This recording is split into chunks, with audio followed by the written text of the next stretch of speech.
So I thought I would rebut each of your 7 rebuttals for Robert Reich.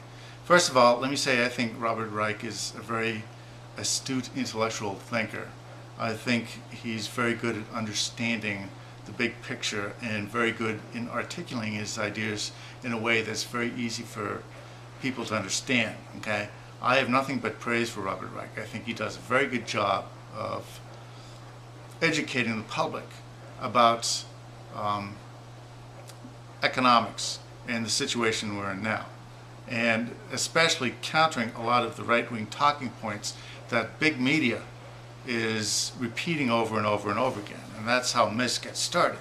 You know, if you want to propagate a lie, just repeat it over and over and over, and eventually some people will believe it. So myth, tax cuts trickle down. That's absolutely not true. Okay, the idea that with supply side economics that we would give the job creators all the money and then they would create more jobs, well, that simply hasn't happened. It hasn't happened for a couple of reasons, not the least of which is that there's been a lot of gambling amongst themselves. You know, at the height of the housing boom, it's estimated that there was 9 times more money being gambled on the housing market than was actually in the housing market. Okay, this idea that give rich people money so they can put it back into the economy, well, they didn't put it back into the economy. They put it into their bets on Wall Street. And they decided they were going to invest in other countries where they could find cheaper labor. Okay, so trickle down just did not work. Period. The idea that profits trickle up, first of all, that's a non sequitur. Okay, he wasn't talking about profits at all.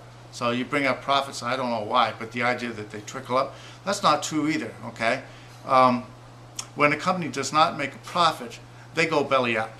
Okay, and when they go belly up, the people who stand in line to collect whatever they can liquidate are the banks.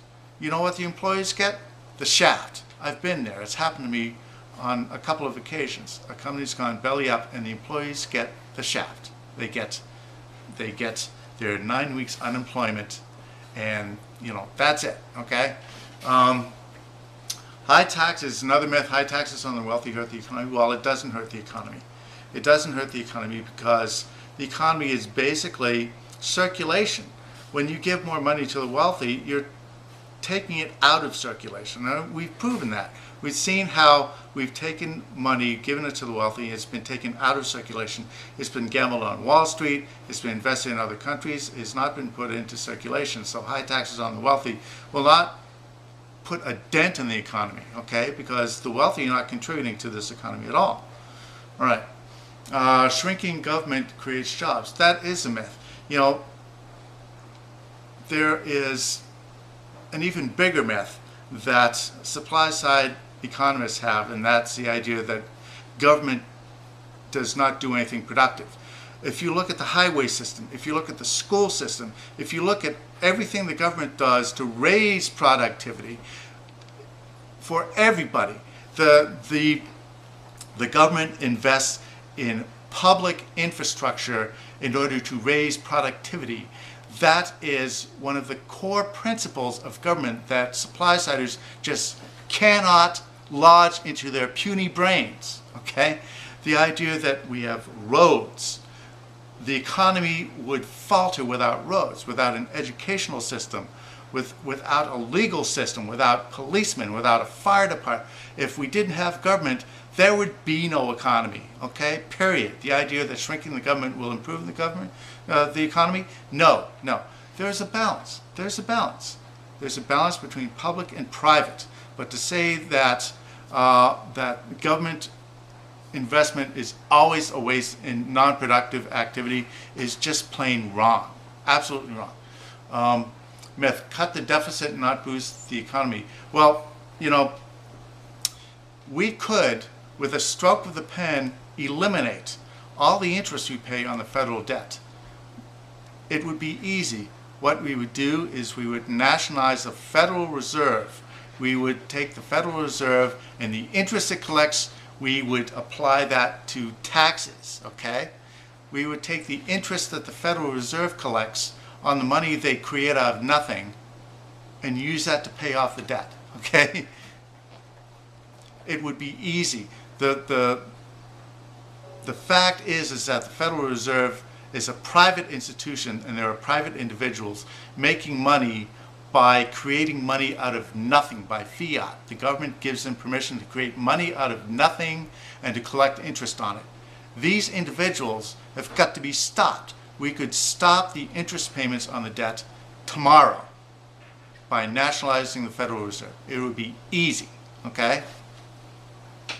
Medicaid and Medicare are killing the budget. You say that costs are going up because health insurance is a third party that disrupts the market. Well, I'm glad we agree on something. My solution is to get rid of private health care, and we would nationalize health insurance, a single payer, and use collective bargaining in order to decrease costs. Now, you'll find that one of the reasons why Medicare has gone up, it's gone through the roof, is because governments, due to pressure from the pharmaceutical industry, prohibited collective bargaining on prescription drugs, okay? So everyone who buys drugs under Medicare has to pay the full retail price, whatever the pharmaceutical company decides to charge for that drug. Now, clearly it's the government that has broken the system, okay? It's broken the system because it has disallowed collective bargaining on behalf of its citizens.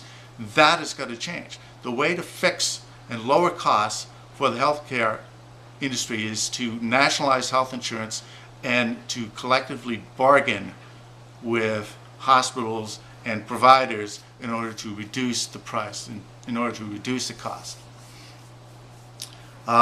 Social Security is a Ponzi scheme. Social Security is an insurance policy, okay? By your definition, every insurance policy out there is a Ponzi scheme, okay? First and foremost, Social Security is insurance. It's insurance against Wall Street devouring your life savings like they did in 2008. I lost half my life savings because of the bust, okay? So who do I blame? Where do I go to? I want insurance, okay? I want insurance, and I don't trust Wall Street at all because they'll take my money and they'll gamble against it, okay? No freaking way. Social Security is an insurance policy.